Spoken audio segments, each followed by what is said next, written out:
Hey YouTube, James here, and you're watching behind the scenes of the Speed Freaks Builder Series. But before we dive in, we want to hear what you guys think. Tell us in the comments below what you would do different at this point in the build, and be sure to share the video with your garage buddies.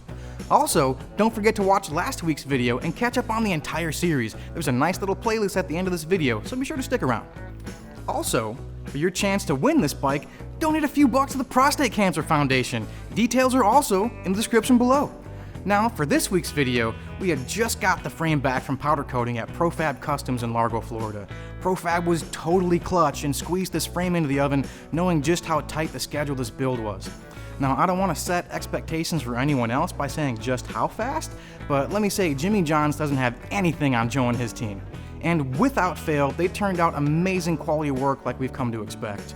We really appreciate the hard work they put in for us, so be sure to check them out for any powder coating, hydrographics, or fab work you might need in the link in the description below. There's almost always someone who can shoot powder in your area, but the trouble is the devil's in the details, i.e. the prep work. And for every 10 guys you find, 9.5 are subpar or worse. ProFab has been a DCC partner for 10 years, and I can't tell you how highly recommended they are. Alright, so let's take a look at this build and see how Ant was able to build up the frame after a spray and bake.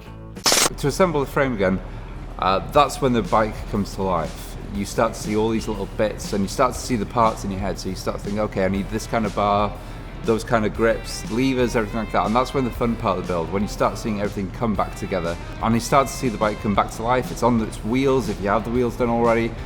It's an exciting part of any person's build, so that's when you get like the second wind to want to carry on. By the end of the frame fabrication, you really hate the bike, and when you get it back from the powder coaters, you're energized again, and like I said, you get a second wind to actually spur on with that project.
After a lot of discussions, we decided that we should do a CX500 based on the time scale that I've got, the 2 weeks that I've got to do a bike. A CX500 is a bike that I've done before, so I know any potential problems that may arise, and I've worked around the frame, so it's a good base for me to work from.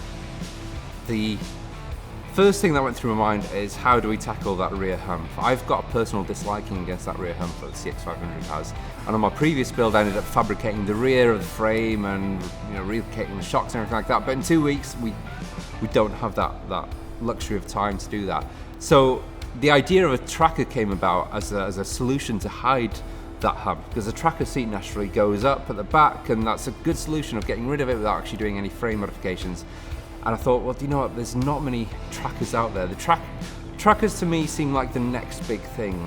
People go through crazes of cafe racers, bobbers, scramblers, and I think now it's time for the tracker to live. And that bike to me is just mean. So it's something that I haven't done before on this channel, is the high renthal, fat bars, the seat cowl, the racing style. I've done knobbly tires before, but not with spoked rims. So this project to me is something that'll push me even further than what I've done before. And that's how I wanted to approach this project, was by giving myself a challenge, not only the 2-week timescale challenge, but giving myself a build challenge as well that I haven't done before. Man, that's brilliant, Ant. It's starting to look like a real motorcycle now. I can't wait to see what's going on next week with this sweet CX.